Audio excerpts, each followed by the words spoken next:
네, 만나서 반갑습니다. 영어 강사 문재용입니다. 자, 이틀 전에 있었던 10월 모의고사 해설 영상이고요. 좀 아쉬웠던 점은 10월 모의고사가 원래 너무 어렵진 않아요. 또 이제 수능을 앞두고 있는 학생들을 또 곤란하게 하면 안 되니까, 안 그래도 기죽어 있을 텐데 또 10월 모의고사 못 봐서 어떡하지 하면 안 되니까 쉽게 나오는 게 일반적이긴 한데 개인적으로는 너무 쉽진 않았으면 했거든요. 왜냐면 9월 모의고사가 좀 쉬웠잖아요. 근데 이제 10월까지 좀 쉽게 나오다 보니까 수능 때 만약에 어렵게 나오면은 이게 감당이 될까? 좀 그런 생각이 들거든요. 그러니까 이게 체감 난이도란 게 있잖아요. 이게 길들여지는 게 있는데 계속해서 쉬운 시험을 몇 달 동안 보다 보니까 이게 그냥 일반적인 난이도라고 생각을 하게 되고 그것보다 어려운 걸 갑자기 보게 되면은 원래는 충분히 할 수 있었던 난이도임에도 불구하고 쉬운 걸 하다가 어려운 걸 하니까 갑자기 이게 어렵게 느껴질 수 있거든요. 좀 그게 걱정되기는 해요. 자, 그러다 보니까 오히려 좀 공부를 하는 학생들은 진짜 이거는 명심을 하셔야 돼요. 9월, 10월 난이도에 익숙해지지는 마세요. 그러니까 이렇게 나올 수도 있는데 그거는 그때 가서 하는 거고 정말 위험한 거는 수능 때 진짜 작정하고 어렵게 냈을 때 그게 체감상으로 훨씬 더 어렵게 느껴질 수 있거든요. 자, 그러다 보니까 요즘은 시중에 워낙에 좋은 모의고사들 많이 있잖아요. 그렇죠? 저 역시도 이제 실무 강의를 하고 있었고, 하고 있고. 그렇기 때문에 지금 난이도보단 당연히 좀 더 어렵게 훈련을 하다가 들어가셔야 됩니다. 이제 시험 앞두고 나서 막 실무 못 보고 나면 멘붕 오고, 그거는 이겨내셔야 돼요. 아시겠죠? 무조건 수능 외에는, 수능 미만 잡인 거 아시죠? 그렇죠? 그러니까 어렵게 최대한 대비를 하시고, 어느 정도는 그 난이도에 대한 그 감각이 남아 있으셔야 됩니다. 예전 기출 문제를 다시 보는 것도 나쁘진 않다고 생각해요. 수능 직전에. 자, 그래서 10월 같은 경우는 쉽기 때문에 시점 감각을 끌어올리기엔 엄청 좋다라고 하긴 좀 무리가 있지만 그럼에도 불구하고 쉬웠지만 제가 이 말을 너무 강조하고 싶거든요. 가장 어려운 문제는 내가 틀린 문제예요. 그러니까 정답률이 60%건 70%건 알 바 아니거든요. 내가 틀렸으면 그게 제일 중요한 문제예요. 그러니까 저도 수험생 때 돌아보면은 제가 좀 사고 과정이 막 일반적이진 않아서 그런지 남들은 그냥 거의 거저 먹었다는 문제인데 꼭 틀린 문제가 나왔거든요. 그러니까 저는 그냥 납득이 안 되는 거예요. 왜 이게 당연히 요게 답이지? 그런 것들이 꼭 있어요. 그러니까 사람마다 다를 수 있는데 정답률이 높은 문제에서 의외로 잘 틀리시는 분도 있을 거예요. 그러니까 그런 것들을 꼭 마지막으로 잘 보완을 해주시길 바랍니다. 자, 그런 점에서 의미가 있다고 생각을 하고 또 한 가지 의미 있는 게 9월 때 순서 삽입이 쉬웠지만 이번에 10월 같은 경우는 반대로 순서 삽입이 제일 어려웠어요. 그러니까 정답률이 낮았던 문항들이 다 여기 순서 삽입에 분포가 되어 있거든요. 자, 그렇기 때문에 좀 이런 유형들을 다시 한번 복습하기에도 나쁘지 않은 시험이다 라고 생각을 좀 해봅니다. 최대한 이제 긍정적으로 생각을 하자면은. 자, 그리고 스키마도 제법 활용이 된 게 저는 좀 기분이 좋았어요. 사실 교육청 모의고사는 지문의 퀄리티가 당연히 평가원처럼 압축적이고 좋지는 않거든요. 그럼에도 불구하고 나름 평가원처럼 스키마를 반영한 지문들이 잘 활용이 되었기 때문에 이런 것들 다시 한번 훑고 가면 나쁘지 않지 않을까? 그런 생각이 좀 들었습니다. 그래서 많이들 이제 간과하고 그냥 넘어가는 10월 모의고사지만 나름 이렇게 좀 의미를 찾아봅니다. 하나라도 더 가져가야죠. 자, 그래서 저도 많은 문항 해설을 안 하고요. 난이도가 쉬웠기 때문에 그나마 좀 오답률이 높았던 것들 위주로 한번 쭉 보도록 할게요. 자, 21번부터 한번 보도록 하겠습니다. 자, 밑줄은 요즘 거의 다 그런 것 같아요. 맨 마지막에 있는데 사실 이 말 누가 한 거냐면은 그라는 사람이 한 말이잖아요. 그라는 사람 여기 나와 있어요. 니콜라스 카누라고 해서 그렇죠? 차르라고 해서. 그렇기 때문에 여기가 중점적인 답의 근거라고 보시면 돼요. 그렇잖아요. 이 사람이 한 말이니까. 자, 그리고 하나 더. 여기서 대립구도를 당연히 발견을 하셔야 되는데 대비되는 게 시간상의 대비죠. once랑 now에다가 형광펜을 좀 해주세요. once랑 now요. 그러니까 once는 이제 예전이잖아요. 한때 예전에 과거 시제 썼죠. 자, 나는요 스쿠버 다이버였대요. 필요한 것만 합시다. 스쿠버 다이버는 이제 단어의 바닷속에 있는 스쿠버 다이버라고 하는데 이제는 뭐래요? 나는 제트스키를 하는 그런 사람이 이제 되었다라는 거죠. 그냥 이제 표면을 가로지르는.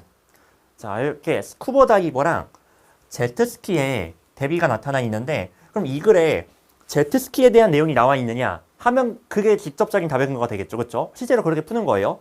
근데 없습니다. 결과적인 거지만. 따라서 저희는 스쿠버 다이버나 제트스키라는 말에 집착하기보다는 시간상의 대비에 집중을 할 거예요. 되셨죠? 자, 자, 실제로 이 글은 변화가 나타나 있는 글입니다. 빠르게 갈게요. 어려운 지문이 아니니까. 자, 그래서 글을 읽다 보면 이건 당연히 캐치하셔야 되는데 시간상의 대비, 즉 변화가 나타나 있어요. 그래서 이런 경우에는 제가 변화하기 전의 상태랑 후의 상태를 대비시켜서 봐야 된다고 말씀을 드렸었죠. 자, 이렇게 좀 나눠보도록 할게요. 전과 후로 나눠보도록 하겠습니다. 자, 그래서 뭐 결과적으로 중요한 건 아니지만 전에는 스쿠버 다이버였다면은 이제 후에는 뭐가 되었다? 뭐 제트스키를 타는 사람이 되었다. 자, 이게 의미하는 게 무엇인가를 이제 찾아주시면 되는 겁니다. 달리 표현하자면은 변화 전의 상태, 후의 상태 중에서 뭘 찾아야 되는 거예요? 네, 그렇죠. 변화 후의 상태를 꼭 찾아주셔야 되는 거예요. 실제로 그렇죠. 변화가 나오면 변화 전보다 후가 중요합니다. 과거보단 지금이 중요한 거니까. 자, 그럼 볼게요. 이분의 말이 어디서 시작됐는지 한번 보겠습니다. 여기부터 한번 보도록 할까요? 자, 그의 책에서 grieved, 슬퍼했대요. 한탄했대요. 그의 사라진 능력에 대해서 나왔잖아요. 사라졌다는 것도 변화예요. 그렇지 않아요? 원래는 뭐였다는 거예요? 능력이? 원래는 있었다는 거죠. 예전에 원래 능력이 있었구나. 근데 이제는 사라졌구나. 이게 시간상의 대비 그리고 변화예요. 그렇죠? 자, 무슨 능력이 있었냐면요. 하나의 길 경로에 남아있는 능력이 있었대요. 하나에 쭉 가고 있는 그런 능력이 있었구나. 일단 이 정도로 봐주시면 돼요. 간단하게 체크할게요. 자, ability부터 물결해 주시면 되겠습니다. 이거를 잃어버린 게 밑줄이에요. 아시겠죠? 이 능력 자체는 물결입니다. 착각하시면 안 돼요. 그렇죠? 자, 그 다음에 인터넷에서의 삶이 바꿔놓았대요. 나왔잖아요. 바꿔놓았대요. 뭘 바꿔놓았냐면은 how, 방식인데 그의 뇌가 sought out information, 정보를 찾는, 추구하는 방법을 바꿔놓았대요. 그렇구나. 어떻게 바꿔놓았을까? 일단 좀 더 볼게요. 심지어 그가 오프라인상에서는 책을 읽으려고 할 때조차도, 그러니까 책을 읽으려고 할 때조차도니까 뭔가 그러지 못한 것 같아요. 자, 결정적인 거 다음에 나옵니다. 로스트랑 비슷한 거죠. 그것은, 즉 인터넷상의 삶은 그의 능력을 축소시켰습니다. 줄였습니다. 뭐한 능력이에요? 자, 이것도 원래 있던 능력이니까 물결이에요. 집중하고 사색하는 능력이요. 왜 그렇대요? Because 그는요, 이제요, 이제. 자, 이제 밑줄 내용 나오겠죠? 크레이브가 이제 열망하는 겁니다. 끊임없는 자극의 어떤 흐름, 연속적인 어떤 자극을 추구했기 때문에 그렇대요. 그걸 갈망했기 때문에. 딱 느낌 오시죠? 요즘 너무 공감하기 좋은 질문 아니에요? 이런 말 한 번쯤은 들어보지 않았어요? 요즘 것들은 말이야. 맨날 쇼츠만 보고 말이지 책을 한 권은 안 읽고 뭐 그런 말 들어보셨잖아요. 그쵸? 꼰대 멘트. 딱 그거네요. 끊임없는 자극의 추구. 근데 너무 공감되는 게 영화 한 편 보기도 되게 힘들어하는 세상이 됐잖아요. 2시간 못 버티잖아요. 지루해서. 수업은 무슨 수업이야. 수업은커녕 영화도 2시간 집중을 못하는 세상이 됐어요. 그거예요. 그거. 즉 옛날에는 원패스라는 게 하나에 집중을 잘했다라는 거죠. 하나에 집중을 할 수 있었던 그런 과거가 있었다라면은 이제 뭐로 바뀌었다? 계속해서 짧은 자극. 상대적으로 짧은 거죠. 직접적으로 그런 말을 쓰지 않았지만 지속적인 짧은 자극을 추구하는 것으로 바뀌었다라는 거예요. 자, 이렇게 해서 정리되었네요. 그럼 결국 오늘날의 상태를 발견하라고 했으니까 저희가 답으로 내야 되는 건 요 내용이 되겠습니다. 요거 이제 선택지에서 찾아주시면 되는 거예요. 자, 그럼 보겠습니다.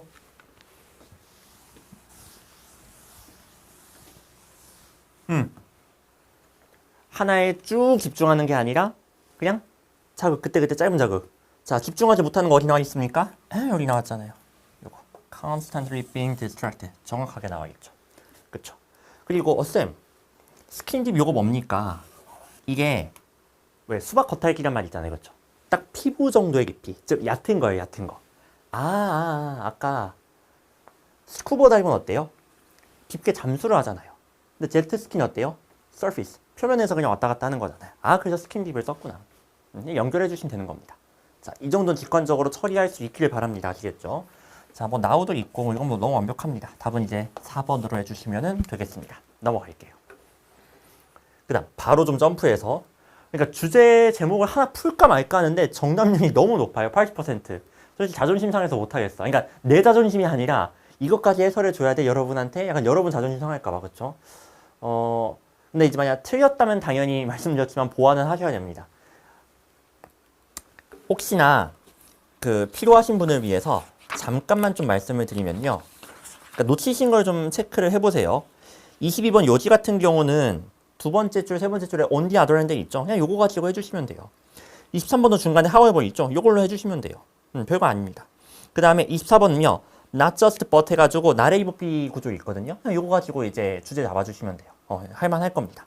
그러니까 진짜 지겹도록 했던 거예요. 이거 굳이 또 할 필요가 진짜 없다고 생각이 들어요. 정답률도 뭐 80%, 90%가 나왔고 다만 틀렸으면은 내가 어디서 착각했는가 이거 점검은 당연히 하셔야 되겠죠. 근데 제가 봤을 때는 단어라든가 해석 같은 기본적인 거에 문제가 있었을 가능성이 조금 더 높습니다. 그거는 끊임없이 보완을 하셔야 돼요. 자, 29번 어법으로 가겠습니다. 좀 안타까운 게 아직도 병렬 구조가 그렇게 힘든가? 동사, 준동사 이거 기본인데 자, 이거 한번 다시 좀 짚고서 갑시다. 낯선 패턴으로 나오니까 늘 하던 건데도 낯설어 보이게 되는 거예요, 진짜. 그러니까 계속 훈련하셔야 돼요, 영어는. 자, 병렬 구조 체크 좀 하겠습니다. 바로 뒤에 for 있죠. 그럼 for끼리 연결하는 거네. 아니나 다를까. for 하고 나왔잖아요. 그렇죠? 자, 이렇게 셋이 병렬적으로 연결이 된 거예요. 오케이? 그럼 이 문장이 어디서 시작되냐면 여기서 시작이 되는데 interstellar migration depend on 주어 동사 나왔죠. 그렇죠?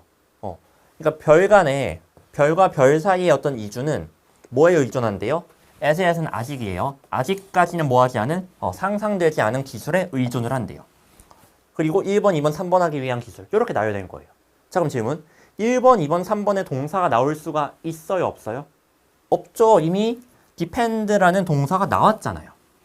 쌤 근데 and 나왔으니까 동사 또 나올 수 있는 거 아니에요? 하면 안 되는 게 그럼 그 뒤에 동사가 나왔어야죠. 동사, and 동사 이렇게 연결해야 되는 건데 지금 요 and는 동사가 이미 다 나왔고 전치사 구끼리 연결을 하고 있는 거기 때문에 동사가 또 나올 수는 없는 거예요. 뭘 연결하는지 보셔야 돼요. 아시겠죠?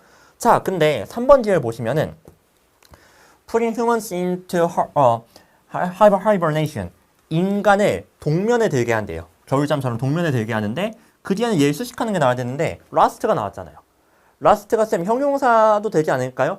last는 후치 수식이 일단 안 되고 내용상으로도 4th century니까 수세기 동안 지속되는 동면 이렇게 나와야 되지 않겠습니까? 지속되다.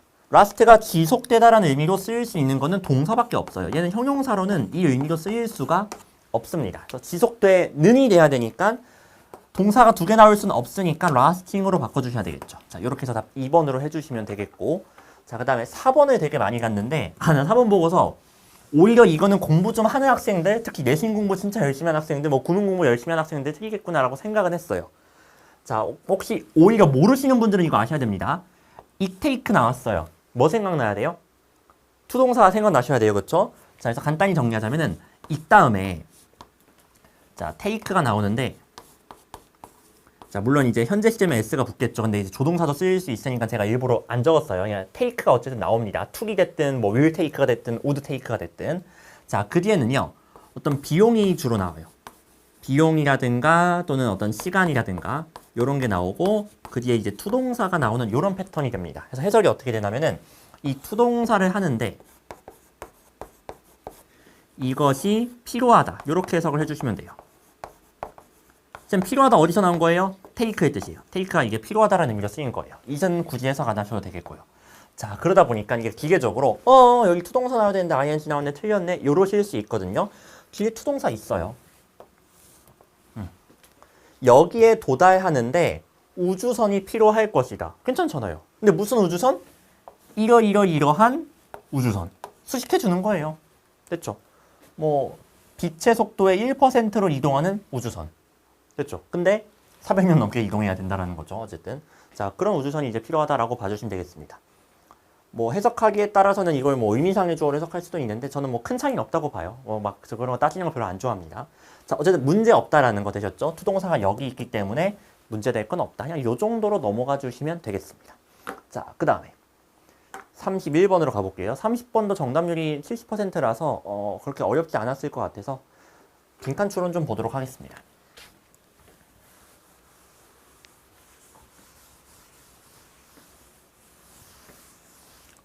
네, 역시나 어렵진 않기 때문에 딱 알짜배기 답내는 근거만 빠르게 말씀드릴게요. 중간에 on the other hand 있죠. 얘는 뭐랑 대응되냐면 앞서 나온 on the one hand랑 대응이 되는 거예요. 한편으로는 이렇고 다른 한편으로는 이렇다. 이렇게 해서 지금 대비가 되는 겁니다. 그래서 대비되는 걸 찾아주시면 되는 건데 자, 처음에 on the one hand에서 나온 건요. 우리는 뭐 거인의 어깨에 서 있다라고 나온 다음에 이전의 발견은 미래의 발전을 더 쉽게 만들어준대요. 자, 이거랑 대비되는 걸 찾으세요. 아시겠죠? 자, 그 다음에 우리는요, low hanging fruit, 낮은 곳에 있는 열매를 따고 있는 것이다. 즉, 우리는요, 쉬운 발견을 먼저 합니다. So, 그 결과 남아있는 것들, 남아있는 뭐겠어요? 발견. 남아있는 발견들은 더 어렵대요. 그러니까 이미 우리가 쉬운 것들은 낮은 곳에 있는 열매를 다 따먹었기 때문에 이제 남은 건 꼭대기에 있는, 위에 있는 열매야 따기가 어려워. 즉, 오히려 앞으로의 발견이 더 힘들어질 거야 라는 거겠죠. 자, 요게 대비되는 거네요. 앞에서는 점점 발견이 쌓이면 쌓일수록 쉬워진다 라고 말했다라면은 여기서는 아니야, 점점 새로운 발견은 어려워질 거야. 이렇게 대비가 되는 거라고 보시면 되겠습니다. 자, 되셨죠? 자, 그래서 핵심은 이거네요. 미래의 발전, 미래의 어떤 발견이라고 보시면 되겠습니다. 미래의 발전, 발견. 딱 괜찮습니다. 자, 그래서 두 가지 이제 대비되는 게 나은데, 하나는 이게 쉬울 것이다와 하나는 이게 어려울 것이다. 이지와 하드의 대비라 보시면 돼요. 디피컬트 너무 길잖아요. 하드라고 쓴다고 이거 뭐 벌 받는 거 아니잖아, 그치? 자, 이렇게 쓸게요. 자, 그 다음에 빈칸 문장 이제 보실게요. 빈칸 문장에 lateral이라고 나왔어요. 후자. 뭐 말하는 겁니까? 요거 말하는 거죠. 그쵸? 자, 그거 생각하면서 읽어봅시다. 두 가지의 효과가 둘 다 중요하고 의미 있기는 하지만 우리가 데이터를 봤을 때 바로 이 후자의 효과가 이거 한대요. 자, 그러면 실제 정답은 뭘까? 과연 미래의 발전은 더 쉬워질 것인가 어려워질 것인가 그것만 체크하면 되는 거겠죠? 두 가지 효과가 다 존재하는 건 맞는데 과연 누가 이길 것인가? 자, 체크해 볼게요. 과거의 발전은요, 만듭니다. 미래의 발전을 나왔습니다. 더 어렵게 나온대요. 누가 이겼어요? 후자가 이겼어요. 따라서 여기는 후자를 긍정해주는 말이 들어가면 되는 거죠. 되셨죠? 따라서 predominate, 우세하다. 1번이 답이 되는 겁니다. 뭐 4번에 사라지다, 5번에 희미해지다 이런 거 다 안 되는 거 아시겠죠? 다 부정하는 의미니까. 변하다도 마찬가지고요. 뭐 흩어지다도 마찬가지입니다. 긍정하는 의미라고 볼 수는 없어요. 사랑은 변하는 거야. 이게 사랑 긍정하는 것처럼 들리십니까? 아니잖아요. 그렇죠? 그리고 나 진짜 제일 마음 아픈 건 이거예요. 4번과 5번 중에 고민하는 사람들. 그러니까 뜻을 안다는 전제하에서 이거는 사라지는 걸까 희미해지는 걸까? 진짜 출제 경향성을 아예 모르는 거예요. 그 미묘한 차이로 답을 내는 시험이 아니지 않습니까? 방향성으로 가셔야 돼요. 자, 제발 조심해 주세요. 아시겠죠? 자, 그 다음에 32번 가시겠습니다. 이게 정답률이 그래도 생각보다 높게 나와서 약간 놀랐는데 이게 왜 이렇게 높지 하시는 분도 분명히 있을 거예요. 이게 이제 무슨 차이냐면은 이 지문을 읽으면서 이 스키마가 떠오르셨으면 진짜 쉬워지거든요. 바로 선천, 후천이죠. 이거 왜냐고 물어보면 좀 할 말이 없는 게 너무 많이 나왔어요. 평가원에도. 유전자. 이거 선천적인 거예요? 후천적인 거예요? 선천적인 거. 그 다음에 환경. 얘는 후천적인 거. 이거 보이셔야 돼. 아시겠죠? 자, 따라서 얘는 그냥 이걸로 가버리는 게 제일 편합니다. 그렇게 해서 내용 그냥 씹어먹는 거예요. 자, 선천과 후천의 대비가 나타나 있는데 여기서 이제 선천이라 함은 유전자를 말하는 거고요. 유전자가 선천을 나타내고 environment, 환경이 후천을 나타낸다라고 봐주시면 돼요. 자, 그래서 이걸로 좀 나눠서 보도록 하겠습니다. 선천과 후천으로요. 내용 좀 판단해 볼게요. 자, 행동은요. 상당 부분 뭐의 산물이다? 유전자의 산물이다. 즉 행동은 선천적으로 결정된다. 이 얘기하고 싶은 거네요. 그쵸? 뒤에 뇌의 어떤 신경회로 어렵잖아요. 쉬운 걸로 갑시다. 제발 이거를 예쁘게 번역하느라 시간 보내지 마세요. 저 그런 거 강조한 적 없어요. 아시겠죠? 중요한 건 첫 문장 보자마자 행동은 선천적인 거구나. 선천적으로 결정되는구나. 이렇게 그냥 받아들이면 되는 거예요. 그 다음에 컨시더는 이제 예시니까 요거는 좀 빠르게 읽으셔도 돼요. 뭐 어차피 선천적이라는 내용 나왔겠지. 그쵸? 자, 그래서 케미스트리 이것도 일종의 이제 선천성을 나타내는 개념이라 보시면 되겠습니다. 빠르게 갈게요. 그 다음에 certainly, 확실히 이번에 뭐가 나왔어요? 환경도 하나의 요인이라는 거죠. 환경도 뭐예요? 우리가 행동하는 방식에 영향을 준대요. 즉 이 글은 극단적으로 빠진 글은 아니에요. 행동은 무조건 다 선천적으로 결정돼도 아니고 무조건 다 환경이 결정하는 거야도 아니고 둘 다 영향을 준다는 거예요. 되셨죠? 자, 그럼 글이 애매하진 않거든요, 절대로. 둘 중에 어느 게 더 중요하다, 뭔가 좀 이제 저울질을 해줄 거예요. 아까처럼. 아까도 두 가지 효과가 다 있지만, 뭐가 더 중요하다? 뭐 이게 하나가 이제 결정해줬잖아요. 그렇죠? 그런 식으로 갈 겁니다. 자, 그래서 그 뒤에는 하나의 어떤 이제 유추가 나오면서, 비유가 나오면서 이거를 이제 구체적으로 설명해 주는데, 뭐로 비유하느냐? 환경은요. 환경은 가솔린으로 비유를 하고요. 그 다음에 우리의 신체는 엔진으로 비유를 한대요. 신체가 여기서 이제 유전자라고 보시면 돼요. 엔진과 가솔린으로 봐주시면 되겠습니다. 자, 그런 다음에 여기부터 한번 볼게요. 엔진은요, 달릴 수 없대요. 뭐 없이는? 가솔린 없이는요. 그러나 모든 이 복잡한 엔진의 부품은요, 뭐의 산물이냐? Physical Architecture. 물리적인 어떤 건축 구조의 산물이다라고 보시면 돼요. 자, 그리고 이게 중요해요. 잘 보세요. 이 건축 구조는요, 설계가 되고 조합이 되었대요. For reactive purpose. 뭔가 반응적인 목적을 위해. 뭐 이전에? 가솔린이 주입되기 전에. 즉, 둘 다 관련이 있기는 하지만 뭐가 먼저예요? 당연히 엔진이 먼저죠. 엔진이 먼저 존재하고 거기에 가솔린을 넣는 거죠. 마찬가지로 우리의 몸이 선천적으로 만들어지고 나서 그 다음에 환경에 영향이 있는 것이다. 둘 중 하나를 결정한다기보다는 지금 선후관계를 정해주고 있는 거라 보시면 돼요. 어느 게 먼저다? 얘가 먼저예요. 얘가 먼저고 그 다음에 환경에 영향이 있는 것이다 라고 봐주시면 되겠습니다. 되셨죠? 자, 그러면 주제 어느 정도 정리되지 않았습니까? 둘 다 영향을 주는 건 맞지만 먼저 생긴 건 뭐다? 이쪽이 먼저다. 당연히 이쪽이 먼저고 그 다음 후천적으로 영향을 주는 것뿐이다 라고 해서 조금 더 선천에 힘을 실어주긴 하는 거예요. 자, 그럼 이제 빈칸 문장으로 가보도록 하겠습니다. 보시면은 이제 중간에 The same is true. 여기 있네요. 마찬가지다 하고 나오잖아요. 생명체 역시도 마찬가지다. 지금 이게 likewise처럼 유추를 하고 있는 거거든요. 이 앞에까지는 엔진과 가솔린이라는 비유가 나왔죠. 이거를 통해서 진짜 하고 싶은 얘기인 요지인 생명체 얘기를 하겠다. 그쵸? 지금 차 얘기하고 싶은 게 아니잖아요. 생명체 얘기하겠다라는 거예요. 생명체 역시도 마찬가지다 하면서 아까 저희가 얘기했던 이 내용 나올 거예요. 자, 그럼 볼게요.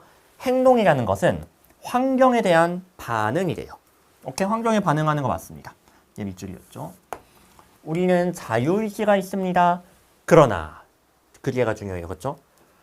궁극적인 그 반응의 특성은요, 오로지 작용한대요. 뭐의 차원에서, 뭐의 관점에서? 나왔네요. 유전자라는 요 구조의 차원에서, 그리고 우리의 뇌라는 구조의 그 측면에서 작용할 수 있다는 거예요. 얘 강조하는 건 이제 확실히 아시겠죠? 자, in other words 나왔으니까 역시나 뒤에도 환경, 즉 후천보다는 유전자라는 선천을 강조하는 내용이 나와야 됩니다. 자, 그래서 보시면은 그래, 환경은 할 수 있기는 해. 더 빠르게 하거나 느리게 하는 것을, 행동을. 즉, 환경도 영향 주는 거 맞아. 내가 그걸 부정하는 건 아니야. 근데 역시나 그걸 강조하려는 것도 아니죠. 강조하려는 건 뭡니까? 이쪽이겠죠. 자, 기대하셔야 돼요. 그렇죠. 엔진 나왔네요. 그 행동에 대한 엔진. 이 엔진에 대한 정보가 들어가면 되는 겁니다. 우리 아까 찾았었잖아요. 엔진에 대한 정보가 뭐였어요? 엔진의 특성은 여기 있었죠. 바로 가솔린이 주입되기 전에 이미 만들어져 있었다. 이 내용 넣어주시면 되는 겁니다. 자, 그래서 그거를 그대로 잘 표현한 게 already built가 되겠죠. 이미 만들어져 있었다. 얘가 먼저라니까요. 이미 얘가 먼저 만들어져 있었고 그 다음에 가솔린 주입하는 거야. 되셨죠? 자, 마지막으로 추가할게요. 엔진이 이미 만들어져 있었고 그 뒤에 가솔린 주입하는 거야. 이 선후관계에 대한 거를 묻는 문제가 되겠습니다. 자, 그래서 답은 2번이에요. 선천과 후천의 선후관계 문제는요, 예전에 평가원에서 제목 문제로도 나온 적이 있어요. 그것도 굉장히 멋진 문제였는데 나름 그래도 잘 따라한 것 같아요. 그래서 정답률이 높다고 그냥 우습게 볼 문제는 아닙니다. 되게 괜찮은 문제예요. 그 다음 33번으로 가보도록 하겠습니다.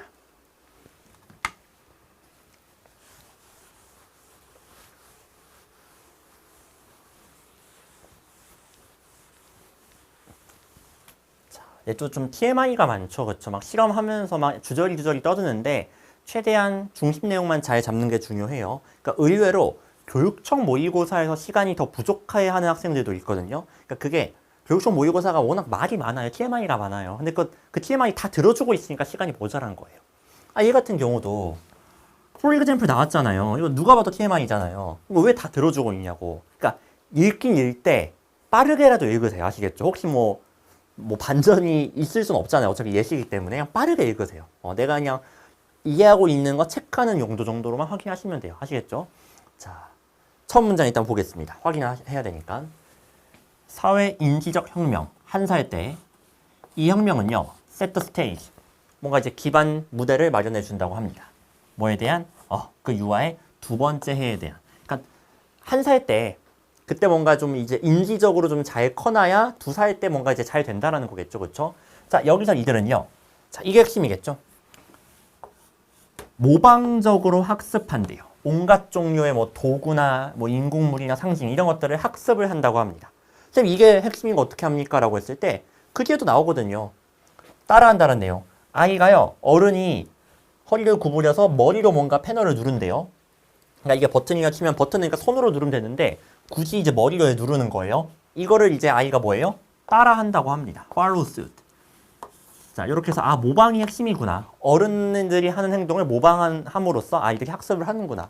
뭐 이 정도 내용만 잡아주시면 되는 겁니다. 이게 뭐 약간 특이한 행동이다라고 나왔는데 뒤에 조금만 더 읽어보시면 알겠지만 이게 핵심이 아니에요. 아이가 모방을 한다라는 거, 요게 핵심이다라고 보시면 돼요. 자, 그 다음 어디로 가주시면 되냐면은 물론 이제 빠르게 읽기는 빠르게 읽 때 여기로 가겠습니다. Similarly 형광펜 좀 해주세요. 마찬가지로라고 나왔죠. 그럼 앞에서 나왔던 거랑 비슷한 사례를 추가하는 거라고 보시면 돼요. 비슷한 사례가 추가되는 건데 당연히 둘 사이의 공통점이 중요한 거겠죠. 아시겠죠? 자, 유사성이 중요한 겁니다. 자, 이들이 발견하기를 16개월 된 애기는요. 또 나왔죠? 모방적으로 학습한대요. 그래요. 요게 핵심이에요. 그렇죠? 자, 뭐로부터? 복잡한 행동 단계로부터 학습을 한다고 합니다. 참고로 해서 learn의 목적어는 요거 이제 전면구 가로치면은 behaviors 남죠? 얘가 목적어라고 보시면 돼요. 자, 어떤 행동이냐? 의도적인 것처럼 보이는 행동을 학습을 한다고 해요. 자, 분사구문이에요. 그러면서 어떤 행동은 무시해요? 우연한 것처럼 보이는 행동은 무시한대요. 야, 이거 보고서 대비 생각 안 나면 좀 문제가 있는 겁니다. 자, 뭐와 뭐의 대비가 있습니까? 바로 의도적인 행동과 그냥 우연한 것처럼 보이는 행동, 이것의 차이점이 있죠. 또 어떤 대비가 있냐면 의도적으로 보이는 거는 학습을 해요. 근데 그냥 부수적으로 보이는 거, 그냥 우연인 것처럼 보이는 건 무시합니다. 즉 학습을 하지 않습니다. 이렇게 두 개 대비 나타나는 거 보이십니까? 자, 요게 여기서의 이제 핵심 대비 포인트가 되겠네요. 즉 아이가 모방한다라는 주제는 알겠어. 근데 구체적으로 뭐는 모방하고 뭐는 모방하지 않는데 그거에 대한 이제 정보가 추가되었다고 보시면 되겠습니다. 자, 마무리. 어린아이들은요. Do not just imitate. 그렇죠. 단지 다른 사람의 그 사지의 움직임을 모방만 하는 건 아니래요. 그렇죠. 단지 모방하는 게 아니라 아까 뭐 한다고 했어요? 그냥 모방하는 게 아니라 이거 의도가 있는 거야 없는 거야 해서 이것만 모방하는 거라고 했죠. 자, 요 내용이 이제 여기에 추가되면은 되겠네요. 그래서 빈칸에는 그냥 생각 없이 다 따라하는 게 아니라 정말 이게 의도된 것인가 이것만을 가려내서 모방한다. 그 내용을 찾아주시면 되는 겁니다. 생각보다 쉬운 문제예요. 2번 보시면은 reproduce. 그렇죠. 이거 모방하는 거잖아요.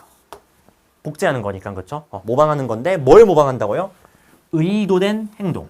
이거를 콕 집어서 모방을 한다. 이렇게 해서 답 2번으로 해주시면 되겠습니다. 이거 패러프레이징이 거의 안 됐기 때문에 굉장히 쉽게 찾을 수 있었던 것 같아요. 자, 그 다음 34번.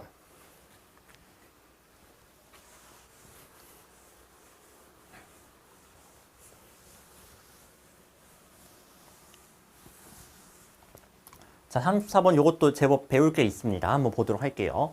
처음에 이상적인 지적인 탐구 전략으로서 하고 나옵니다. 뭐를 위한 탐구와 전략이냐면은 바로 지식의 진보. 지식의 진보를 위한 탐구이자 전략의 어떤 이상으로서 과학적 방식은 뭐 한대요? 본질적으로 기념비래요. 오류의 유용성에 대한 기념비라고 합니다. 말 되게 어렵죠? 괜찮아요. 아직은 납득이 잘 안 돼도 괜찮아요. 그 다음에 어차피 이거 또 나오거든요. 일단 그냥 그런가 보거나 일단 뭐 과학적 방식에 대한 내용인가 보거나 뭐 그 정도만 파악하시면 돼요. 자, 그다음 보세요. Most of us. 우리들 대다수는요. gravitate가 뭔가 이제 끌리는 거죠. 뭐에 끌리냐면요. prove our belief. 우리의 믿음을 증명하는 데 끌린다고 합니다. 그래서 뭐 굳이 그것의 어떤 유효성을 해야 되는 그런 어떤 정도까지 우리의 어떤 믿음을 증명하는 데 끌린다고 해요. 그 다음에 but 나왔습니다. 그런데 과학자들은 뭐에 끌린대요? 자, 대비가 되고 있죠? falsification. 오히려 부정하는데, 반증을 하는데 끌린다고 해요. 자, 여기서 일단 첫 번째 대비가 나타납니다. most of us는 그냥 일반적인 사람들이에요. 그냥 우리니까, 그렇죠? 대부분의 우리. 그리고 과학자는 일종의 전문가가 되겠죠. 범인과 전문가의 대비가 나타나 있다고 보시면 돼요. 힘은 어디에 들어갔겠어요? but 뒤에 있기도 하고 또 전문가 쪽인 과학자에 들어있다고 보시면 되겠습니다. 보통 사람들은 자, 우리 같은 머글들은 믿음을 입증하는 데 힘을 준다고 하면은 과학자들은 오히려 부정하고 반박하는 데 집중을 한다. 자, 요게 이제 핵심 내용이 되겠죠. 그러면 뭔가 첫 번째 문장과 연결되지 않습니까? 과학적 방식은 뭐가 중요하다고요? 부정하는 거, 반증하는 거. 이게 바로 오류구나. 뭔가 오류를 발견했어? 야, 이거 틀렸어. 하는 게 유용하다는 거잖아요. 되셨죠? 그래야 뭔가 지식의 발전이 있다라는 거구나? 요 정도 연결되시지 않겠어요? 그렇죠? 자, 요 정도 파악해 주시면 돼요. 자, 그래서 이 글은 과학적 발전에 대한 건데 그래서 지식의 진보라고 했으니까 과학적 지식의 진보라고 할게요. 자, 여기서 이제 두 가지 길이 나옵니다. 바로 어떤 믿음에 대해서 입증하는 것과 반증하는 거 두 갈래 길이 나와요. 자, 이 중에 과학적 지식의 진보는 뭐랑 관련되어 있다? 입증이 아니라 바로 반증과 관련되어 있다. 요게 이 글의 중심 내용 주제가 되겠습니다. 요 정도 파악해 주시면 되는 거예요. 그래서 뒤에는 이거에 대한 이제 부연 설명이기 때문에 빠르게 좀 읽어주시면 될 것 같고, 뭐 하나만 제가 더 읽어드릴게요. 그냥 진짜 같은 내용이에요. Defining feature. 요 문장 보세요. Thus the defining feature. 어떤 가설의 결정적인 특징은요, 바로 다음과 같습니다. 뭐냐? 그것이 잠재력을 갖고 있다는 거예요. 뭐할 잠재력? 나왔잖아요. 틀릴 잠재력. 틀린 것으로 입증될 잠재력을 가지고 있다는 거. 이게 중요하다는 겁니다. 이것도 바로 이제 반전이 되겠죠. 얘 틀릴 수 있어. 오류가 있을 수가 있어. 라는 거예요. 자, 그럼 이제 마무리할게요. 마지막 문장 이제 볼 건데, 그 구문 하나 때문에 제가 여기부터 좀 보도록 할게요. 요 when it is 요거 좀 보여드리고 싶거든요. 자, in fact부터 봅시다. 실제로 not only can any given theory 어떤 주어진 이론은 입증될 수 있대요. 틀린 것으로. 자, 근데 not only니까 그럴 뿐만 아니라 어떤 이론은 틀린 거라고 입증될 수 있을 뿐만 아니라 그것은 아마 그렇게 될 거래요. 즉 언젠가는 이거 틀렸어라고 입증이 될 거라는 거죠. 그 다음 when it is 그게 그랬을 때. 자, 이거 뭐예요? 그게 그랬을 때. 이시 가리키는 거는 요 이시고 요 이시 가리키는 거는 이론이 되겠죠. 그리고 지금 비동사 뒤에가 생략되어 있는 거예요. 그럼 뭐가 생략되어 있는 거냐? proven wrong. 요게 생략되어 있다고 보시면 돼요. 즉, 그리고 그게 그랬을 때. 즉, 틀렸음이 입증되었을 때. 그때 그 사례, 그 사건, 그 순간은 mark. 기념할 것입니다. 또는 표시할 것입니다. 뭐를? 과학의 성공을요. 뭐가 아니라? 실패가 아니라. 또 나왔잖아요. 이거 틀렸어. 틀렸음이 입증되었어요. 반증된 거예요. 이거는 과학의 실패가 아니라 오히려 성공이다라는 거죠. 그렇죠? 이게 성공이잖아요. 진보가. 자, 역시나 주제는 변함없습니다. 안심하고 마지막 문장 이제 가도 되겠네요. 자, 보겠습니다. 이것은 결정적인 중대한 통찰력입니다. 과학혁명에. 그것은 바로 나왔다. 지식의 진보. 이건 뭐에 의존한다? 현재 이론이 뭐 해야 돼요? 반증돼야 된다. 틀렸음이 입증돼야 된다. 부정, 반박, 오류 요거 들어가면 되는 거죠? 자, 근데 부정, 반박, 오류 하는 게 하나밖에 없어요. 너무 쉬워요. 답은 단어 아셔야 되겠죠? 2번 collapse, 무너지다가 되겠습니다. 무너진다라는 게 이게 틀렸음이 입증된다라는 거니까. 자, 뭐에 마주해서 무너지냐면은 새로운 통찰력과 발견을 마주했을 때 무너지게 되는 거. 자, 이런 식으로 이제 부정하는 내용을 찾아주시면 되는 거예요. 그래서 간단하게 답은 2번으로 했고요. 이 과학의 핵심은 입증이 아니라 부정이다. 요거는요. 뭐 가장 유명한 거는 2012 수능, 그것도 빈칸 추론 문제였거든요. 거기에서도 나왔고 진짜 고1, 고2 모의고사에도 간간히 나오고 있고 정말 많이 나왔던 테마예요. 그래서 요 지문을 읽으면서 와, 이게 무슨 말이지 했으면은 죄송한데 진짜 공부량 너무 부족한 거예요. 제발 기출문제 잘 공부하셔야 돼요. 아시겠죠? 기출문제를 좀 꼼꼼하게 공부를 하셔야 되겠고, 그러니까 1번으로 정말 많이 갔는데 이거 정반대인 거 아시겠죠? 저희는 반증 오류를 찾아야 되는데 얘는 hold true라고 했잖아요. 유효하다. 들어맞다. 예, 아닌 거죠. 자, regardless of 뭐뭐와 상관없이인데 시간적, 공간적인 제약과 상관없이 늘 들어맞는다라는 이런 의미가 성립되는 거니까 얘는 오히려 정반대 내용이 되겠죠. 자, 간단하게 답은 2번이 되겠습니다. 자, 이제 36번. 이제 간접 쓰기로 넘어가도록 하겠습니다.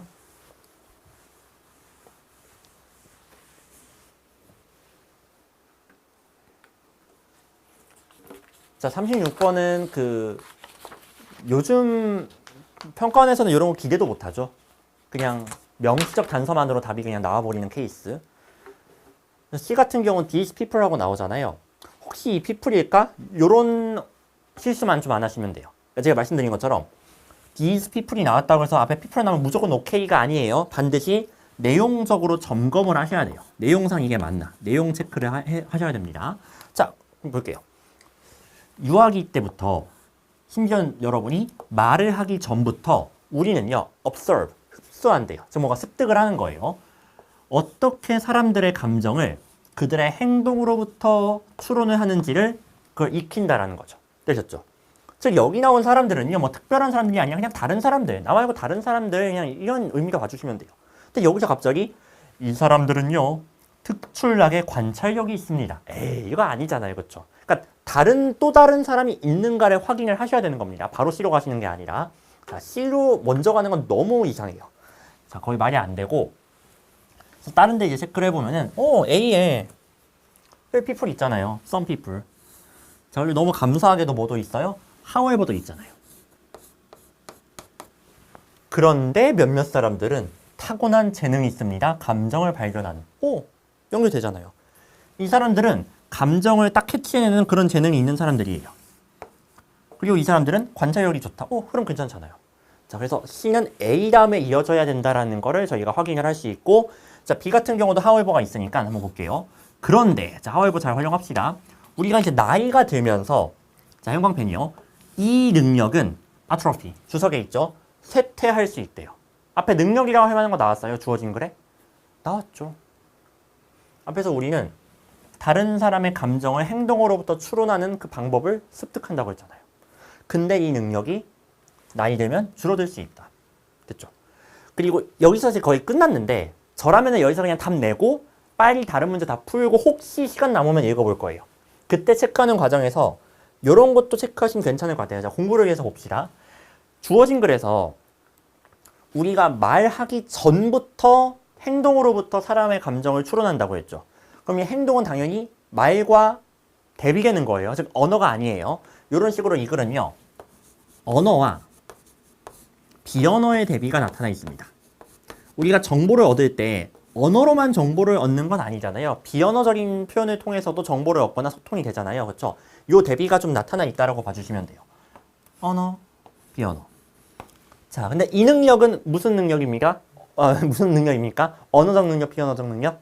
비언어적 능력이 되는 거예요. 물질 표시해주세요. 근데 이게 슬프게도 atrophy, 쇠퇴한다는 거죠. 그럼 뭐가 두드러지겠어요? 얘가 쇠퇴했으니까 얘죠. 확인해 볼까요? 우리는요.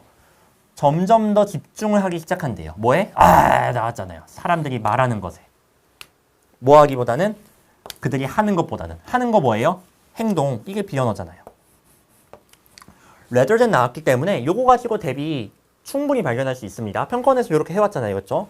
자, 이렇게 rather than을 이용한 대립구도 파악하기. 요거 하나 연습해 주시면 너무 좋을 것 같아요. 그래서 그 뒤에는 이제 사람들은 언어에 의존한다. 말로 하는 언어에. 여기에 의존하다 보니까 왜 사실 안 괜찮은데 나 괜찮아. 이럴 때 있잖아요.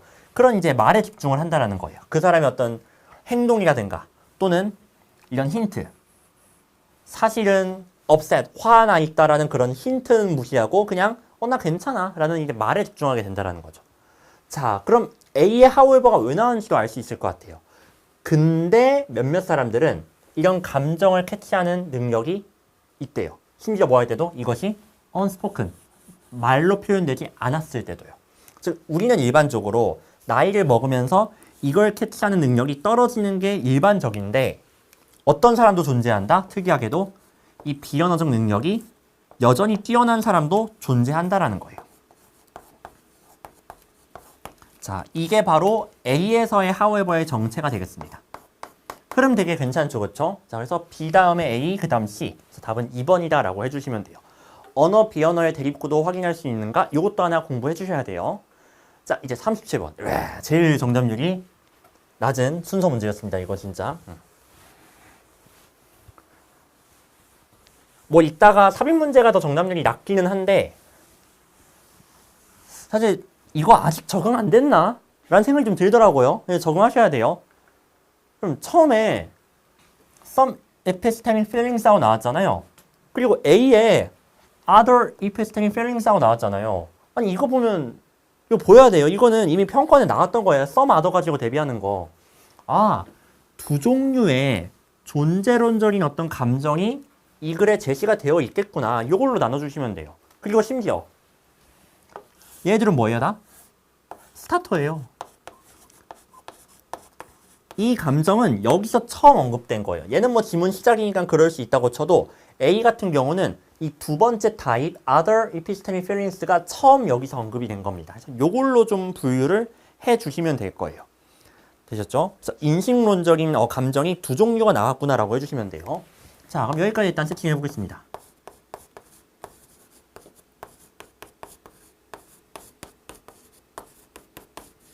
자, 인식론적인 감정 패턴 두 가지가 나왔는데 처음에 나온 거 아직 뭔지 모르겠어요. 세팅만 먼저 하는 겁니다. 그다음에 두 번째로 나온 거 이렇게 나눠서 일단 읽어보면 되게 괜찮을 것 같아요.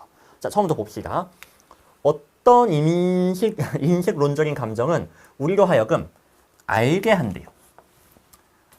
that we know. 우리가 알고 있다는 걸 알게 한대요. 그리고 이것은 포함합니다. 알고 있다는 감정을요. 뭔가 비슷한 내용이에요. 뭔가 이제 확실하다는 감정.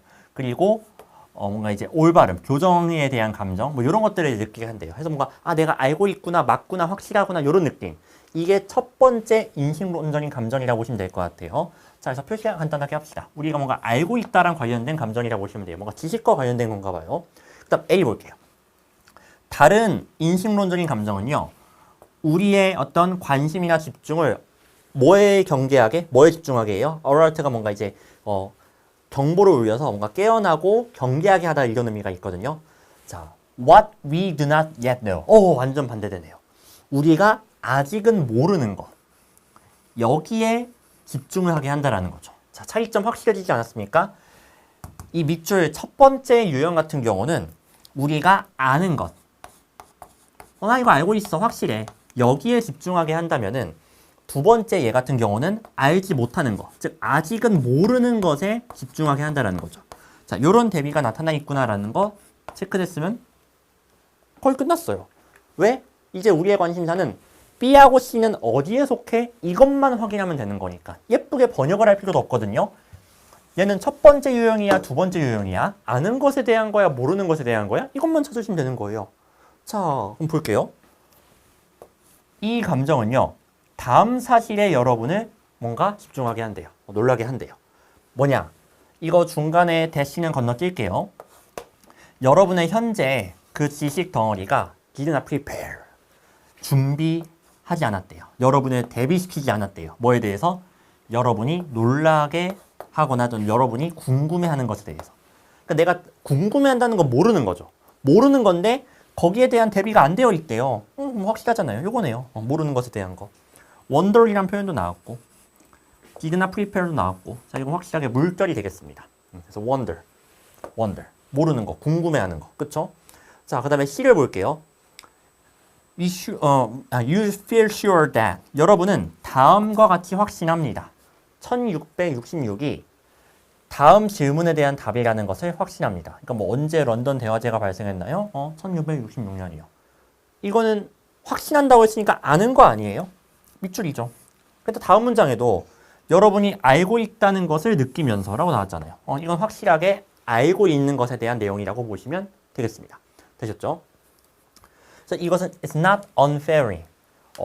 절대로 실패하지 않는 건 아니래요. 즉 틀릴 수도 있다라는 거죠. 그렇죠? 우리는 때때로 틀릴 수도 있다. 근데 어쨌든 우리는 알고 있다라는 것을 확신하고 있는 상태라 보시면 돼요. 되셨죠? 자, 그래서 얘는 이제 1번에 대한 내용이 되겠습니다. 이렇게 됐고 얘 물결, 얘 물결. 자, 근데 처음 스타트는 여기라고 했으니까 답은 C, A, B라고 해주시면 되는 거예요.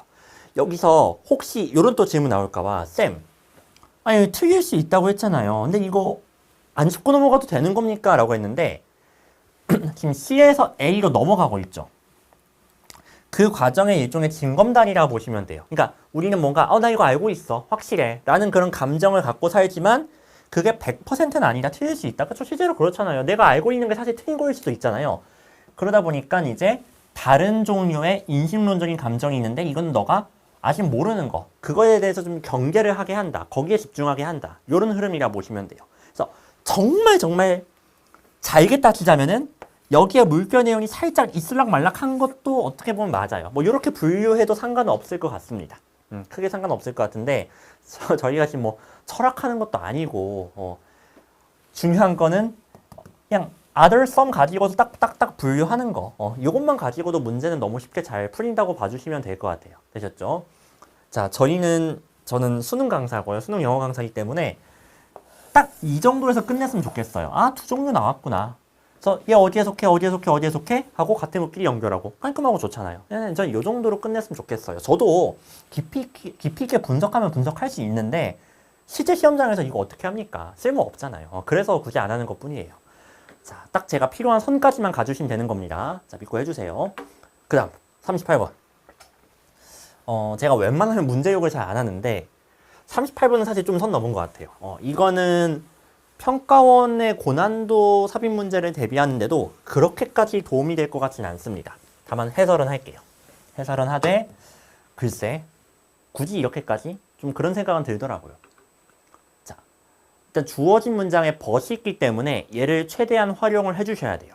당연히 앞뒤에는 대비되는 내용이 나와줘야 되겠죠. 그걸 이용하셔야 되겠고 그래서 실제로 이 지문 내에도요. 나름 대비시켜서 분류할 만한 표현이 2번 나오긴 해요. 둘 다 나레이 법인데 여기 보시면은 이거 실제로 해석하다가 좀 이상하지 않으셨어요? 여기서 문장이 원래 끝났는데 그 뒤에 not the many events 하고 나왔잖아요. 이게 뭐냐면은 나레이 법비의 변형 형태라고 보시면 돼요. 모르셨으면 꼭 아셔야 돼요. 이건 많이 보셨죠? 나레이 법비. A가 아니라 B. 얘 순서 바꿔서 어떻게도 쓸 수 있냐면은 B를 먼저 쓰고 콤마 not A 이렇게 쓰는 것도 가능합니다. 그리고 또 어떻게도 가능하냐면 B 쓰고 and not A 이렇게 쓰기도 해요. 근데 요 지문은요. 심지어 뭐도 생략을 했느냐. 이 and랑 콤마마저도 그냥 생략을 한 패턴이다라고 봐주시면 될 것 같습니다. 자, 그럼 당연히 나레이 법비 구조가 쓰였기 때문에 이 둘은 대비시켜서 이해를 해주셔야 되겠죠. 그쵸? 자, 그래서 어떤 대비가 나타나 있느냐? 두 종류의 사건의 대비가 나타나 있어요. 한 사건은요. 특이하고 두드러지는 사건이고 하나는 그냥 일반적이고 좀 지루한 사건 이렇게 두 개의 대비가 나타나 있다 보시면 돼요. 그래서 이 글에서 이 문장에서의 핵심은 우리가 기억을 할 때 뭐를 기억하기가 쉽대요? 자, 여기부터 볼게요. 우리의 기억은 더 쉽게 합니다. 뭘 기억하는 것을? 낯설고 특이한 사건, 뭔가 두드러지는 사건을 기억하는 거죠. 뭐가 아니라 일반적이고 그냥 따분한 사건이 아니라. 그렇죠. 이를테면은 여러분 지난주에 아침에 뭐 드셨어요? 또는 아침에 안 드시는 분들 많으니까 지난주 저녁에 뭐 드셨어요? 했을 때 기억 안 나시는 분이 되게 많을 거예요. 왜? 저녁 식사는 그냥 늘상 하는 거니까. 물론 뭐 이러면 할 말 없어요. 저는 저녁을 늘 똑같은 데서 먹어요. 이제 그런 거 말고. 차라리 그럼 이렇게 할까요? 점심 급식으로 뭐 드셨어요? 기억 안 날 거예요. 잘. 그게 아주 특별한 게 아닌 이상. 그러니까 사람은 기본적으로 일반적이고 그냥 지루한 거는 기억 잘 못합니다. 특이한 걸 기억을 한다라는 거죠. 그렇죠? 자, 그냥 그거에 대한 내용이에요. 어려울 거 없을 것 같아요. 그래서 이거를 그 다음 문장에서 뭐라고 표현했냐면요. 이거를 받아서 뭔가 자기 속을 차리는 편견, 편향 편견이라고 나왔는데 이것이 작동을 한대요. 그 이유는 자, 이분이 주장을 말했듯이 많은 기억의 과정이 존재한다고 합니다. 이 기억의 과정은요. biased, 편향될 수 있대요. 뭐를 만들어내도록? 환영받는 결과를 만들어내도록. 즉 기억을 할 때 내가 뭔가 환영할 수 있는 내가 생각하는 쪽으로 치우치도록 기억을 한다라는 거죠. 그 치우침이 어떻게 보면 요거라 보시면 될 것 같아요. 일상적이고 따분한 것보다는 뭔가 특이한 것 쪽으로 기억하게 되는 거. 요런 치우침이 발생한다라고 보시면 돼요. 됐죠? 자, 그래서 요 둘에서 말하고자 하는 거, 이게 바로 치우침이 되겠습니다. 영어 표현으로 하자면 이제 바이어스가 되는 거죠. 자, 요런 흐름이 되겠고, 그 다음 기억은요, 끊임없이 이런 자기 속을 차리는 쪽으로 왜곡을 한대요. 그렇죠? 치우치는 쪽으로 하다 보니까 결국 얘가 뭐까지 되느냐? distort, 왜곡까지 일으킨다라는 거예요. 사실 뭔가 더 잘 떠오르는 걸 기억한다는 것 자체가 왜곡은 아니잖아요. 그렇죠? 그게 왜곡은 아니에요. 그냥 더 잘 기억이 나는 걸 어떻게? 딱히 기억이 왜곡된 건 아니에요. 그러니까 지난주에 점심으로 제육볶음을 먹었는데 만약 이제 부대찌개 먹었어. 이러면 이건 왜곡이죠. 근데 제육볶음 먹은 게 기억이 안 나. 그렇다고 해서 이걸 뭐 왜곡이라고 할 수는 없거든요. 그러니까 기억이 더 잘 나는 게 있고 안 나는 게 있는 것뿐이지 왜곡하고는 다른 거예요. 여기서 조금 구별을 해주셔야 돼요. 처음에는 이걸로 시작을 했지만 나중에는 이런 방식으로 왜곡까지 일어난다. 요 흐름이라고 봐주시면 되겠습니다. 자, 그러고 나서 3번 뒤에부터 연구가 시작되는데 앞에까지 나왔던 내용이 글쓴이의 뇌피셜이 아니라 실제 연구적으로 입증이 된 거야 라고 하면서 이건 이제 부연 설명이라 보시면 돼요. 그러니까 여기에서 뭔가 내용에 반전이 있을 가능성은 되게 적어요. 일반적인 어떤 실험 유형에서는 어떤 가설을 던지고 이거 맞을까 틀릴까 지금부터 연구해 볼게 해서 나중엔 알고 보니 틀렸어. 이런 흐름도 나올 수 있거든요. 근데 지금 같은 경우는 이거는 이제 뒷받침이라고 보는 게 좀 더 맞습니다. 실제로 확인을 해 볼게요.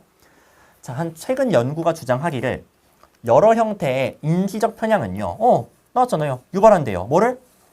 왜곡을.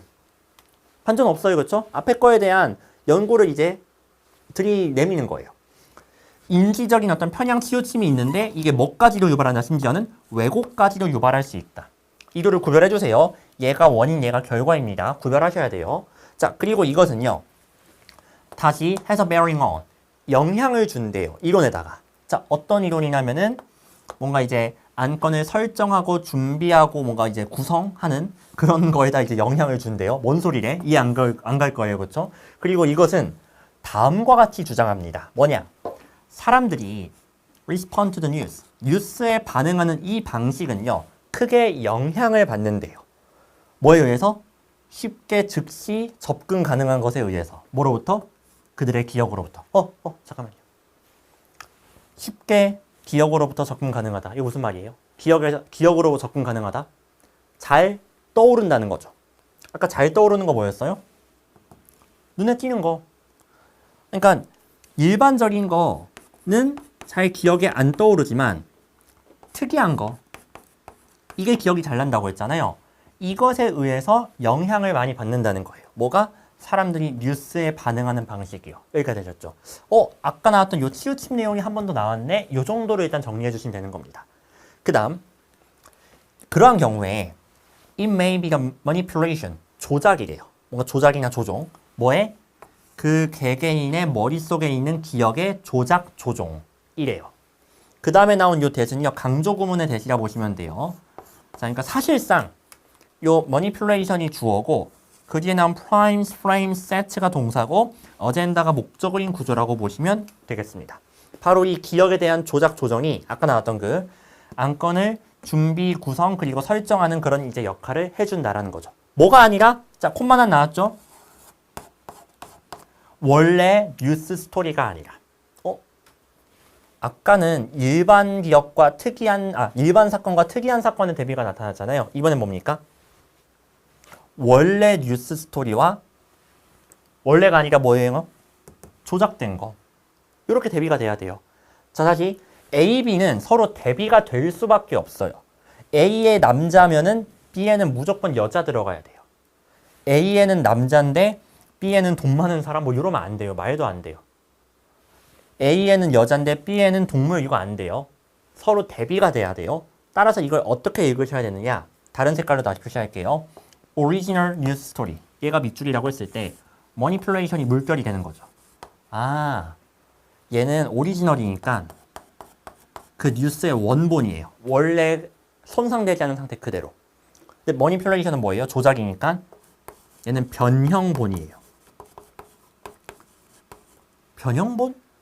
즉 뭐가 됐다는 거예요? 왜곡이 됐다는 겁니다. 되셨습니까? 자, 그래서 여기선 두 가지 대비가 나타납니다. 요걸로 나와주세요. 처음에 치우침에 의한 대비가 있었죠. 특이한 사건과 일반적인 사건. 왜곡에 의한 대비가 이번에 나타난 거예요. 바로 뭐냐? 원본과 변형본이 되겠죠. 원래 있었던 스토리가 변형이 된다? 이게 바로 왜곡이라고 보시면 되는 겁니다. 이 두 개 내용 우리 구별하기로 했죠. 자, 그러면은 이제 주어진 문장 볼게요. 그럼 이제는 이 주어진 문장이 이 중에 어느 범주에 속하는지가 좀 이제 보이실 거예요. 자, 보겠습니다. 그러나 what if? 어떻게 되나요?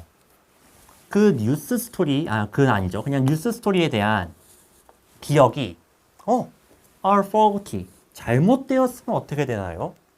그리고 이 기억이 왜곡하고 깜빡하고 만들어내면 어떡하죠? 실제로 보고되었던 것을. 자, 뭐에 대한 내용이에요? 치우침에 대한 내용이에요? 왜곡에 대한 내용이에요? 너무 명확하죠.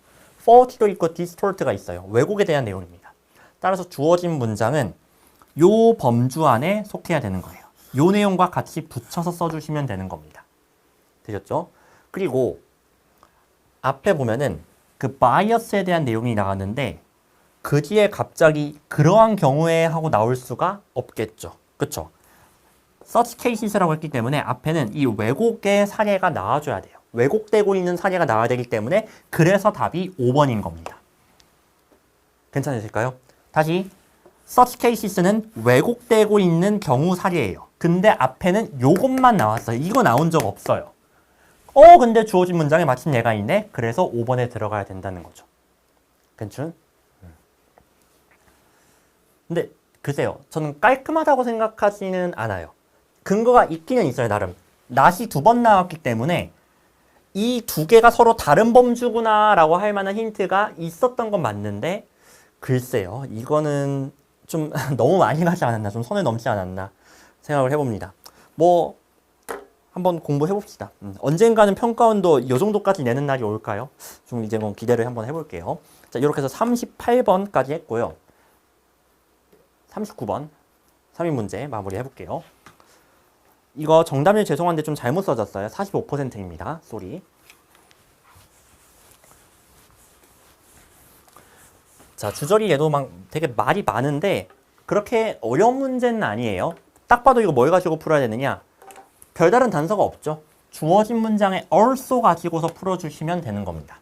also는 같은 주제, 즉 같은 어떤 소주제에 다른 내용을 추가할 때 쓰는 거라고 했잖아요. 따라서 우리는 또한 소뇌를 사용할 수 있습니다 라고 나왔으니까 이 글은 우리가 소뇌를 사용하는 뭐 목적이나 뭐 용도, 기능 이게 적어도 두 가지가 나왔겠구나 라고 생각을 해주시면 돼요. 아까랑 거의 비슷하죠, 그렇죠? 아까 그 37번 풀었을 때랑. 자, 따라서 얘는 당연히 이제 두 번째가 되겠고요. 첫 번째 내용이 나오다가 어느 순간 갑자기 두 번째 내용으로 전환이 될 거예요. 거기에 딱 넣어주시면 되겠습니다. 왜냐면 also가 스타터거든요. 두 번째 내용이 여기서 최초로 나온 거니까요. 이렇게 풀어주시면 돼요. 자, 그럼 한번 가볼까요? 일단 처음에 어떤 내용인지 좀 파악을 해봐야 되니까 첫 문장 보도록 할게요. 플라이볼, 즉 이제 날아오는 공을 붙잡는 한 가지 방식은 바로 해결하는 것이라 합니다. 이거 주석에 있죠. 미분 방정식을. 이 방정식은요. 자, 뭔가 이제 관장한대요. 공의 궤도를. 뭐뿐만 아니라 여러분 자신의 움직임뿐만 아니라 그리고 동시에 뭐 한대요? 병렬 구조입니다. reposition. 여러분의 신체를 다시 이제 재배치하는 것이래요. 얘랑 병렬 구조예요. 이렇게 재배치를 하는 게 바로 플라이볼을 붙잡는 방식이다라는 거죠. 뭐에 근거해서? 그 해결책. 여기서 이제 솔루션은 이 방정식에 대한 해결책이 되겠죠. 이것의 답에 근거해서 재배치를 하는 거래요. 이게 무슨 말이냐? 사실 뭐 뒤에 좀 읽어보면 알 수는 있겠지만 날아 돌아오는 공을 지금 잡고 있는 상황인 거예요. 예를 들어서 여기 사람이 있어요. 그리고 공이 이렇게 딱 쏘아 올려졌어요. 그때 우리가 상식이 있잖아요. 공이 여기 떨어질 수 있어요? 말도 안 되겠죠. 기본적으로 얘가 포물선을 그리면서 이렇게 오지 않겠습니까? 괜찮죠, 그렇죠? 근데 만약에 공이 이렇게 오고 있어. 그러면 왠지 얘가 떨어지는 위치가 여기일 것 같아 라는 거를 우리가 알 수 있죠. 그럼 우리 뭐 해야 돼요? 리포지션을 해야 되겠죠. 여기서 손을 좀 더 뻗던가 아니면 여기로 이동을 하던가 그렇게 해야 되겠죠. 그 얘기 하는 거예요. 그걸 괜히 되게 어렵게 쓴 거예요. 자, 그 다음 유감스럽게도 여러분은요. 그런 미분방정식을 풀어주는 기기를 갖고 있지 않습니다. 여러분의 뇌 속에. 그렇죠. 우리가 무슨 공이 날아올 때 공이 날아온다. 빨리 지금 계산해야지 해가지고 이 위치를 찾는 게 아니잖아요. 그럼 어떻게 해요? 대신에 여러분은 좀 더 간단한 문제를 해결합니다. 바로 How to place the glove. 그 장갑을 어디에 둘 것인가? 효과적으로. 뭐와 뭐 사이에? 공과 여러분의 몸 사이에. 어디에 둘 것인가를 이걸 해결한다라는 거예요. 그럼 어떻게 해결하는데 그거를? 그거 아직 안 나왔잖아요. 드디어 나왔네요. 처음으로 그분께서 등장하셨어요. 주인공인 손해. 손해는요.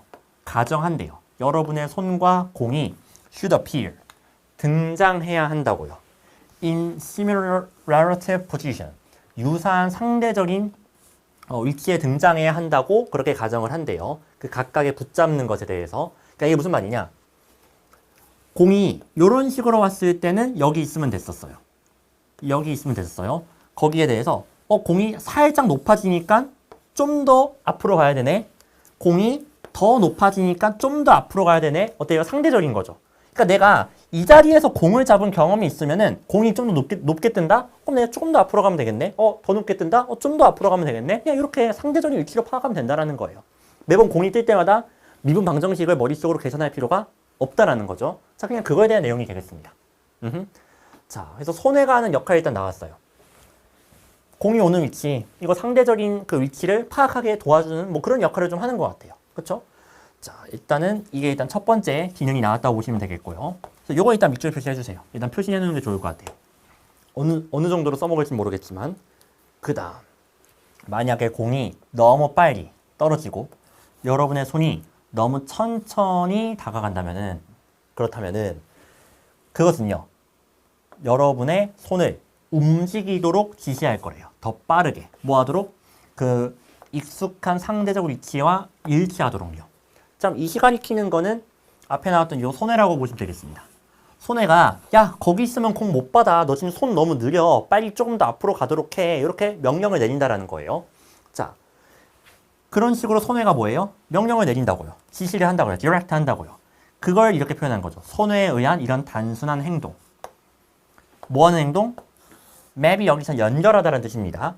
감각적인 그런 인풋, 정보를 근육의 움직임과 연결하는 이런 단순한 행동은요. 우리로 하여금 공을 잡게 해준대요. 미분 방정식을 풀지 않고서도요. 상대적 위치를 가지고서 공이 여기서 오네라는 그 감각 정보를 통해서 그럼 내가 더 앞으로 가야 되겠네라는 근육의 움직임으로 연결을 해준다는 거죠. 이게 손해의 역할이라고 합니다. 되셨죠? 그래서 요거는 되게 말이 좀 장황하잖아요. 그냥 지시라고 할게요. 지시 그리고 감각 정보와 근육의 움직임의 연결. 이게 손해의 첫 번째 역할이라고 보면 될 것 같아요. 그 다음 벌써 5번으로 왔으니까 이거는 거의 확실하게 저희 이제 출제 의도상 물결일 수밖에 없을 테니까 한번 볼게요. 여러분의 손해는요. might tell you. 여러분한테 말할지도 모릅니다. 여러분이 공을 잡을 수 있다고. 그러나 여러분은요. crash into another player.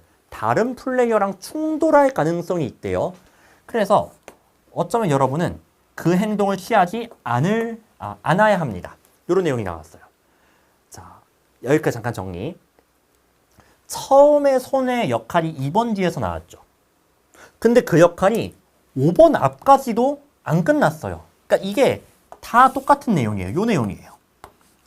그래서 요것만 봐도 벌써 답이 5번이긴 해요. 근데 우리 좀 정확하게 해야 되니까 당연히 이제 5번이긴 하는데 5번에 앞에랑 좀 다른 내용이 나오지 않았어요? 손해가 이번에 뭘 시켰어요? 손해가 야 좀 더 앞으로 와야 돼. 거기 있으면 못 잡아. 그 내용이 아니었죠. 야 너 그러다가 공을 잡을 수는 있는데 다른 사람하고 충돌할 것 같아. 그러니까 행동을 취하면 안 돼라고 말하고 있어요. 안 돼. 다르네요. 야, 너 거기 있으면 꼭 못 잡아. 여기 와야 돼.가 아니라 야, 너 여기로 오다가 다른 사람하고 부딪힐 것 같아. 오면 안 돼. 라고 말하고 있어요. 다르지 않습니까? 자, 이런 식으로 앞에랑은 분명 다른 게 나왔고요. 그걸 여기서 어떻게 표현했는지 볼까요? 또한 우리는 손해를 사용할 수 있대요. 뭐 하기 위해서? 자, 물결 표시해주세요. 예상하는 거죠. 우리의 행동이 무엇일지를 예상하는 거예요. 설령 뭐 할지라도 그거를 실제로 그 행동을 취하지 않을지라도 자자자 예상했죠. 야, 너 그러다가 다른 선수랑 부딪힐 것 같아. 실제로 행동을 취해서 부딪히지 않았지만 부딪힐 것 같아라고 예상을 하고 있는 거잖아요. 이게 두 번째 기능이에요. 어떤 행동이 될 것인지, 어떤 결과가 나올 것인지를 예상하는 거. 이게 두 번째가 되겠습니다. 확실히 다르다는 거 아시겠죠? 이렇게 5번을 기점으로 해서 범주가 전환되고 있기 때문에 주어진 문장은 5번에 들어가면 되겠습니다. 자, 되셨죠?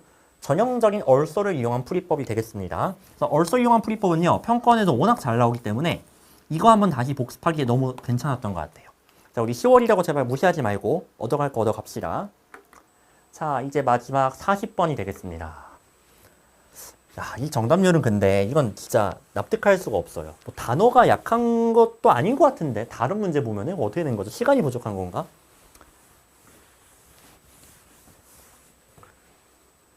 아니, 우리 눈치라는 게 있잖아요. 그렇죠? 요약문을 보면은 오늘 방금 전에도 some other 가지고서 분류하는 걸 했었잖아요. 37번에서. 마찬가지. 여기서도 어떤 사람들은 이렇게 믿고요. 다른 사람들은 이렇게 믿습니다. 이렇게 지금 대비가 나타나 있거든요. 덧도 있고. 자, 그래서 이 대비를 좀 찾아주시면 돼요.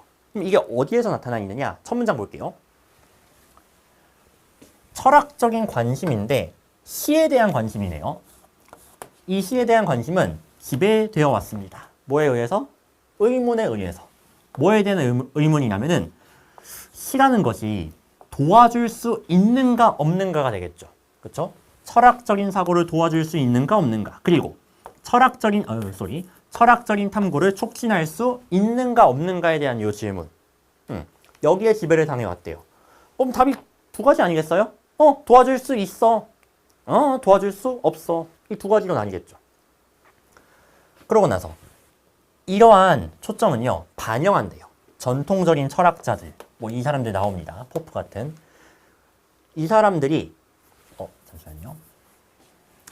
이 사람들이 제시를 한대요. 철학적인 저서를 verse, 문문으로, 즉 시의 형태로 제시를 한다라는 거죠. 즉 이 사람들은 시를 통해서 뭔가 철학을 할 수 있다라고 생각하는 쪽인 거예요. 괜찮죠, 그렇죠? 자, 그런데 중간에 뭐가 나오냐면 however가 나옵니다. 얘가 바로 요약문에 but하고 대응되는 거 아니에요? 자, 여기까지 정리. 이 글은 시가 철학을 도와줄 수 있다. 시를 통해서 철학을 할 수 있다인데 이거 인정합니까? 안 합니까? OX인 거잖아요. 된다, 안 된다. 그래서 앞에는 쌉 가능된다. 뒤에는 안 된다 나올 것 같아요. 그쵸? 그래서 앞에 이제 된다는 사람들은 철학적 저서를 나타낼 수 있다. 시를 통해서. 이 내용이 나온 거고 뒤에 확인해 볼게요. 시가 역할을 할 수 있다. 철학적인 탐구에서. 이거에 뭐하는? against 하는 주장이에요. 밑줄 표시해 주시면 돼요. 그러한 주장들은요, 뭐에 초점을 맞추느냐? 시가 가지고 있는 진실과의 관계에 초점을 맞춘대요. 그러니까 시와 진실 사이에 어떤 관계가 있는데 이게 뭔지는 아직 모르겠지만 그것 때문에 안 된다라고 보는 거예요. 그것만 좀 확인해 볼게요. 비록 우리는 받아들입니다. 시가 철학적인 주제에서 철학적인 주제를 가지고 있다는 것을, 그 시의 저서가 철학적인 주제를 가지고 있다는 것을 받아들일 수는 있습니다. 그렇긴 하지만 이것이 amount는 뭐뭐와 똑같다예요. 이것이 뭐와 똑같은 말은 아니냐? 시를 통해서 철학을 하는 것과 똑같은 건 아니래요. 그러니까 시에 철학적인 주제를 담아낼 수는 있지만 이게 시를 가지고 철학을 한다라고 할 수는 없다는 거예요. 이 둘을 분류해야 된다는 거죠. 그래서 그 이유 중 하나가 패러프레이징이 안 되는 특징을 가지고 있대요. 호환이 잘 안 되는 거죠. 뭐 그런 특징 때문에 시를 가지고도 철학을 하는 건 좀 어렵다. 그런 내용이 이제 뒤에 이어진다고 보시면 돼요. 자, 근데 이 문제가 제가 정말 쉽다고 생각한 이유는 A, B 빈칸이 뚫렸는데 뭘 뚫어놨느냐? 아니, OX에다 뚫어놨어요. 앞에는 뭐 넣어야 된다고요? C의 뭐한 능력? 철학을 수행하는 능력. 그리고 뒤에는 이 패러프레이징에 대한 저항감, 즉 패러프레이징이 안 되기 때문에 철학적 역할을 할 수 있다 없다? 없다예요. 그냥 요거 들어가면 돼요. 그래서 B 같은 경우는 부정하는 말이 들어가야 되니까 무조건 1번 아니면 3번이 되겠죠. 그렇죠? 근데 미스인터프레이트 이거 안 되잖아요. A엔 긍정하는 말 들어가야 되니까. 그래서 답이 3번이에요. 이거 너무 쉬웠거든요. 이 컨베이가 아까 프레젠트에 대한 그 패러프레이징이라고 보시면 되겠습니다. 그렇죠? restrict는 이제 제한하다, limit랑 같은 의미가 되겠고요. 그래서 요거는 그냥 요약문만 봐도 대립구도가 보이고 대립구도만 파악했어도 벌써 그냥 답이 쉽게 나오는데 한번 풀이 방식을 좀 점검을 해보세요. 이 정답률은 좀 이상합니다. 이건 진짜 이렇게 나오면 안 돼요. 네, 이렇게 해서 어쨌든 오답률이 좀 높은 문항들 위주로 한번 해설을 해봤고요. 자, 급하게 좀 이제 찍어봤어요. 10월 모의고사라서 당연히 저도 사람인데 찍을까 말까 고민을 좀 해봤겠죠. 워낙에들 너무 가벼이 여기니까. 근데 이제 문제를 보니까 나름 9월에 좀 부족했던 점을 보완할 만한 테마가 보인다. 즉 공부할 거리가 있다. 수능에 도움이 되겠다 싶은 게 그래도 군데군데 보이기 때문에 이번에도 이제 해설을 이제 하게 되었고 이제 수능까지 한 달 정도 이제 남았잖아요, 그렇죠? 이제 좀 잘 마무리를 하셨으면 좋겠습니다. 아까 이제 처음에 강조했듯이 이 난이도에 적응해서는 안 되는 거예요, 아시겠죠?